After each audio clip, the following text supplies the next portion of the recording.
नमस्कार दोस्तों, बहुत बहुत स्वागत है आप सभी का सक्सेस वर्ल्ड एमसीक्यू चैनल पर। आज के इस वीडियो में हम आपके लिए हिंदी के सुपर 20 क्वेश्चंस को लेकर आए हैं जिन्हें कि आप सॉल्व करेंगे। तो चलिए बिना टाइम वेस्ट किए हुए फटाक से वीडियो को स्टार्ट करते हैं। तो जो भी भाई इस चैनल पर नए आए हैं वो जल्दी से चैनल को सब्सक्राइब कर दीजिए और वीडियो को लाइक कर दीजिए। तो चलिए स्टार्ट करते हैं। देखिए, सबसे पहला प्रश्न हिंदी का आपके सामने है, निम्न में कौन सा स्वर नहीं है। आपके सामने 4 ऑप्शन है, जल्दी से बताइए।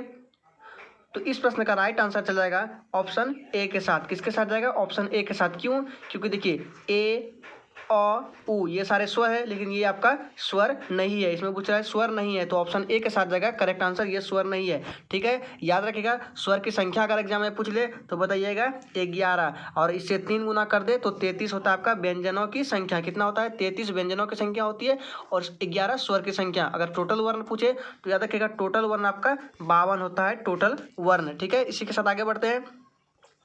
अगला प्रश्न है, निम्नलिखित में कौन स्वर संधि का उदाहरण है। आपके सामने 4 ऑप्शन है, जल्दी से बताइए सोच के कौन सा स्वर संधि होगा। पवन, नमस्कार, मनोहर या संयोग, जल्दी से बताइए। तो इस प्रश्न का राइट आंसर ऑप्शन ए के साथ जाएगा पवन, ठीक है। कैसे बताते हैं, जैसे ले लीजिए संयोग। संयोग तो होगा नहीं, क्यों? क्योंकि संयोग का संधि विच्छेद क्या होता है? संयोग का संधि विच्छेद आपका हो जाएगा सम, जोड़, योग। तो देखिए इसमें हलंत आ गया। हलंत आ गया तो ये स्वर संधि नहीं हो सकता, क्योंकि हलंत इसमें आता है वो व्यंजन संधि होता है। अब मनोहर में भी देखिए मनः जोड़ हर होता है, इसमें विसर्ग आ गया, ये भी स्वर संधि नहीं होगा, ये व्यंजन संधि होगा। अब पवन का संधि विच्छेद होगा, क्या होगा पवन का? पवन का होता है आपका पो जोड़ अन, ठीक है। क्या होता है? पो जोड़ अन, जो कि ये आयादी संधि है, और आयादी संधि जानते हैं स्वर संधि का एक प्रकार है, ठीक है। इसलिए इस प्रश्न का राइट आंसर ऑप्शन ए के साथ जाएगा पवन, ठीक है। आगे बढ़ते हैं। सावधानी शब्द में प्रयुक्त प्रत्यय है।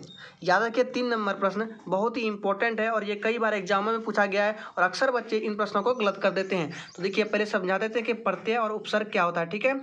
देखिए मान लीजिए कोई शब्द है, ठीक है। अगर शब्द के पीछे लगे, यहाँ पर कोई चीज़ लगे तो वो आपका कहला जाएगा प्रत्यय, ठीक है। शब्द के पीछे लगने वाले, ये शब्द है, इसका पीछे पीछे ही हुआ ना, अगर इसके पीछे लगा तो समझ लीजिए वो क्या है? प्रत्यय। अगर शब्द के आगे इधर कुछ लगे तो आपका उपसर्ग हो जाएगा, लेकिन इसमें पूछ रहा है प्रत्यय। प्रत्यय मतलब पूछ रहा है सावधानी शब्द में प्रत्यय कौन सा है। तो सावधानी का लास्ट में क्या है?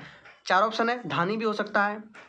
देखिए सबसे पहले देखिए ना, तो ये आपका ए होगा और ना सी होगा, ठीक है। तो आप बचा 2 ऑप्शन बी और डी। अब इन दोनों में कंफ्यूज है कि धानी होगा या ई होगा, ठीक है। तो समझ लीजिए एक बार, ये इस प्रश्न का राइट आंसर ऑप्शन डी के साथ जाएगा, दीर्घई होगा। क्या होगा? सावधानी शब्द में आपका दीर्घई प्रत्यय है, ना कि धानी, ठीक है। आगे बढ़ते हैं।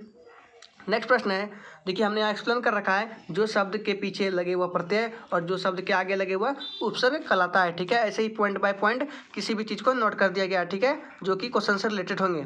आगे है, देशमुख में कौन सा समास है। तो जल्दी से बताइए। सॉरी, देशमुख नहीं है, दशमुख है। दशमुख में कौन सा समास है? जल्दी से बताइए, आपके साथ जल्दी से बताइए। तो इस प्रश्न का राइट आंसर चल जाएगा आपका ऑप्शन ए के साथ, द्विगु समास। क्यों? क्योंकि देखिए दशमुख में 10 आ रहा है और 10 क्या है? एक संख्या है, और संख्या आपका संख्यावाचक आपका द्विगु समास होता है। कौन सा समास होता है? द्विगु समास, ठीक है। बात करते हैं तत्पुरुष की। देखिए जिसका दूसरा पद प्रधान होता है वो आपका तत्पुरुष कहलाता है, याद रखिएगा। और जिसका कोई भी पद प्रधान नहीं होता है वो आपका बहुव्रीहि कहलाता है, और विशेषण विशेष वाला आपका कर्मधारय कहलाएगा, और संख्यावाचक आपका द्विगु कहलाता है। तो दशमुख में देखिए संख्या आ रहा है, इसलिए आपका द्विगु के साथ करेक्ट आंसर चलेगा। आगे बढ़ते हैं। चाय किस भाषा का शब्द है? जल्दी से बताइए, ये बहुत ईजी प्रश्न है। तो याद रखिएगा चाय आपका चीनी भाषा का शब्द है। किसका है? चीनी भाषा का शब्द। आगे बढ़ते हैं। नेक्स्ट प्रश्न है, काम का नाम बताने वाले शब्द को क्या कहते हैं? जल्दी से बताइए, जो काम का नाम बताता है वो क्या कहलाता है? तो आप सभी जानते हैं जो काम का जो नाम बताता है वो आपका क्रिया कहलाता है, ठीक है।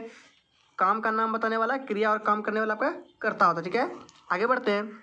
इसी के साथ अमृत का पर्यायवाची शब्द नहीं है। इसमें बोल रहा है अमृत का पर्यायवाची शब्द कौन सा नहीं है इन 4 ऑप्शन में? जल्दी से बताइए। तो सुधा तो होगा, अमृत का ही पर्यायवाची है। अमीय भी है, पीयूष भी है, तो बचा कौन? ए, इसलिए राइट आंसर ऑप्शन ए के साथ जाएगा। आगे धनवान का विलोम शब्द है। 4 ऑप्शन है, देख लीजिए। किंचन, किंकर, धनादय, अंकिंचन। जल्दी बताइए, जल्दी से बताइए सोच के इस प्रश्न का राइट आंसर क्या है। तो इस प्रश्न का राइट आंसर आपका ऑप्शन डी के साथ जाएगा, अकिंचन। क्यों? देखिए किंचन मतलब होता है आपका गरीब। क्या होता है? किंचन का मतलब होता है गरीब, लेकिन इसका उल्टा कर देंगे तो अकिंचन, तो गरीब का उल्टा हो जाएगा धनवान, इसलिए ऑप्शन डी के साथ जाएगा करेक्ट आंसर। आगे बढ़ते हैं। जो किए गए उपकारों को मानता है वो क्या कहलाता है? जल्दी से बताइए। तो इस प्रश्न का राइट आंसर ऑप्शन सी के साथ जाएगा कृतज्ञ। ठीक है, आगे बढ़ते हैं। खून पानी होना मुहावरे का क्या अर्थ है? जल्दी से बताइए सोच के। तो इसका राइट आंसर ऑप्शन सी के साथ जाएगा कोई असर ना होना। ठीक है, खून पानी होना का मुहावरा है कोई असर ना होना। आगे बढ़ते हैं। फिसल पड़े तो हर गंगे लोकोक्ति का अर्थ है। चार ऑप्शन आपके सामने है, जल्दी से सोच के बताइए। तो इस प्रश्न का राइट आंसर चलेगा मजबूरी में काम पड़ना। ऑप्शन डी के साथ करेक्ट आंसर जाएगा, क्या जाएगा? मजबूरी में काम पड़ना। इसी के साथ आगे बढ़ते हैं। नेक्स्ट प्रश्न है, हार की जीत कहानी के लेखक कौन है? आपके सामने चार ऑप्शन है, ऑप्शन को देख लीजिए। तो इस प्रश्न का राइट आंसर ऑप्शन सी के साथ जाएगा। किसके साथ? ऑप्शन सी के साथ जाएगा। राइट आंसर चलेगा सुदर्शन। हार की जीत कहानी के लेखक आपका सुदर्शन हो जाएगा। इसी के साथ आगे बढ़ते हैं। नेक्स्ट है, संतोष का संधि विच्छेद है। जल्दी से बताइए। तो इस प्रश्न का राइट आंसर जाएगा समजोड़ तोष। किसके साथ? समजोड़ तोष ए के साथ। ठीक है, ऑप्शन बी में भी समजोड़ तोष है, लेकिन म में इसमें हलंत नहीं लगा है, जिसमें हलंत रहेगा वही इसका सही आंसर होता है, समजोड़ तोष। ठीक है, आगे बढ़ते हैं। ब्रज भाषा का क्षेत्र कौन नहीं है? जल्दी से बताइए 14वें प्रश्न का आंसर क्या होगा? तो याद रखिए ब्रज भाषा का आपका धौलपुर क्षेत्र नहीं होगा। आगे बढ़ते हैं। धुआं शब्द में कौन सी संज्ञा है? जल्दी से सोच के बताइए। आप लोग संज्ञा पढ़े होंगे, जल्दी से बताइए। तो याद रखिए धुआं आपका द्रव्यवाचक संज्ञा है। कौन सी? द्रव्यवाचक संज्ञा। ठीक है, आगे बढ़ते हैं। गुनाहों का देवता उपन्यास के लेखक कौन है? मनोहर श्याम जोशी, धर्मवीर, कमलेश्वर या अमृत राय? तो इस प्रश्न का राइट आंसर आपका जाएगा धर्मवीर भारती। ठीक है, किसके साथ जाएगा? गुनाहों का देवता आपका धर्मवीर भारती। यहाँ पर भारती लिखना रह गया है, धर्मवीर भारती। क्या होगा? धर्मवीर भारती हो जाएगा गुनाहों के देवता के लेखक। ठीक है, उपन्यास के। आगे बढ़ते हैं। जिसे प्रमाण द्वारा सिद्ध न किया जा सके उसके लिए सही शब्द है। आपके सामने चार ऑप्शन है, अनुप्रमेय, अप्रमाणित, प्रमेय या अप्रमेय। क्या होगा इसका राइट आंसर?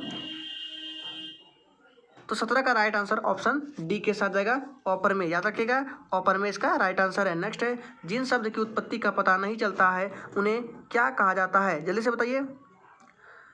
तो याद रखिएगा जिन शब्दों की उत्पत्ति का पता नहीं चलता है उसका देशज कहते हैं। ठीक है, किसको कहते हैं? देशज। जैसे आपका हो गया लोटा, जैसे टक टक, खटखट, जैसे कुछ भी हम अपने से बोल देते हैं वो देशज कहलाता है। उसका उत्पत्ति नहीं होता, हम अपने से उसको बना देते हैं। ठीक है, पानी से पड़ रहा है टिप टिप, ये सब देशज होता है। ठीक है, आगे बढ़ते हैं। नींद के बादल किस लेखक की रचना है? जल्दी से बताइए सोच के। इस प्रश्न का राइट आंसर क्या होगा?